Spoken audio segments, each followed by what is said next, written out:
Google is under intense scrutiny after releasing private information regarding WikiLeaks staff to the U.S. government. WikiLeaks Australian journalist Julian Assange is facing espionage charges in the U.S. after his private email and metadata were being handed over to the feds.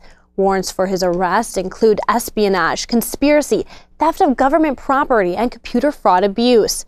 International journalists are coming to Assange's defense, saying the U.S. government is violating his privacy and journalistic rights. WikiLeaks lawyers wrote to the U.S. District Court saying that the government violated the U.S. federal privacy legislation.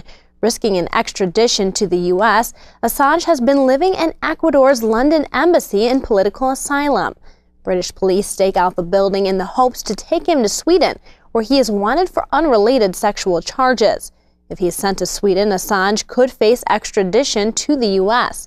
Both the British and Sweden government have provided no assurances. As diplomatic relations between the U.S. and Cuba begin to thaw, Fidel Castro speaks out.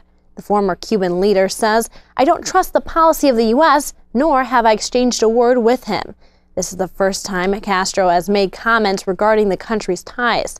Castro did say that he doesn't reject a peaceful solution to conflicts. It doesn't come as a surprise that Fidel isn't interested in U.S. high-level talks. He has spent nearly his entire adult life at ends with the U.S. 88-year-old Castro has let his brother Raul take the reins as Cuba's leader since 2008. Speculation has grown over Fidel's health since he has been predominantly silent regarding the issue. Castro wrote, "We will always defend cooperation and friendship with all the people of the world, including our political adversaries." The hostage situation between the Islamic State and Japan has become a major test for Japanese Prime Minister Shinzo Abe. ISIS is asking for the release of Jordan-held captive Sajidi al-Rishawi in exchange for Japan's Kenji Goto. Rishawi was captured by Jordan due to her involvement in a bombing that killed nearly 60 people in 2005. Now, multiple prisoner swaps between the Islamic State, Jordan, and Japan are being discussed. Abe says the situation is extremely severe, but will do the utmost to have Kenji Goto released as soon as possible. We won't give in to terrorism. Shots rang out this week in Tripoli after gunmen stormed a popular hotel. Militants stormed the reception area of the Corinthia Hotel, killing 3 guards and injuring 12 people. A car bomb also exploded outside the building. Claims linking the Islamic State to the attacks have yet to be verified. The number of attackers is not clear, but witnesses count between 3 and 5. And Tripoli security forces have allegedly already arrested 1 gunman. The Corinthia Hotel is a common visit for foreign diplomats and government officials. The European Union's Foreign Affairs chief calls the attack another reprehensible act of terrorism, which deals a blow to efforts to bring peace and stability to Libya. Tripoli security forces have sealed off areas around the hotel and are still searching for the gunman. It has been less than 2 weeks since Syrian airstrikes killed an Iranian general and several Lebanese Hezbollah guerrillas. Now fire-ups again as 2 rockets were launched into Israel's Golan Heights, causing the evacuation of a popular ski resort. The country started a counteroffensive toward the Syrian positions that launched the attack. No casualties have been reported, and there has yet to be any claim of responsibility for the strikes. According to Israeli army spokesman Peter Lerner, it does not seem that it was errant fire.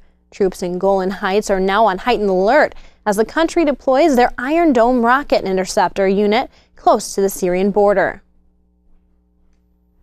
Clashes between Ukrainian soldiers and pro-Russian separatists continue.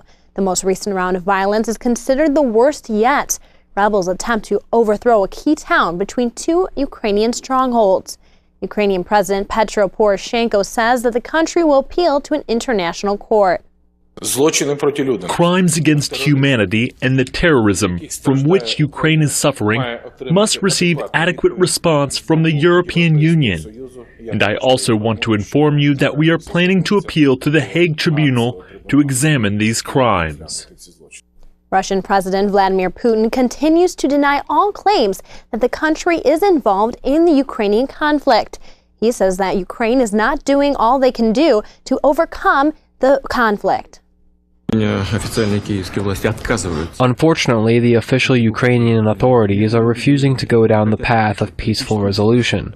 They don't want to solve it using political means. As tensions flare between Ukraine and Russia, the European Union takes a strong stance. EU leaders have made a statement asking foreign ministers to impose harsher sanctions on Russia. NATO Secretary General Jens Stoltenberg is accusing the country of supplying rebels with military support. New consequences for Russia will be discussed at the upcoming European Union meeting in February. Over 5 million people are living in conflict-inflicted areas. More than 5,000 people have died as a result of the violence. Tragedy in Spain when a jet crashed during takeoff, leaving 11 people dead and 20 injured. According to NATO Secretary General Jens Stoltenberg, the plane was taking part in an exercise in the framework of NATO's Tactical Leadership Program, which aims to improve multinational cooperation in air operations. The base where the jet launched has up to 750 participants. When the aircraft came crashing down, it hit multiple planes on the base. Stoltenberg said that he was deeply saddened by the crash. An investigation is still underway.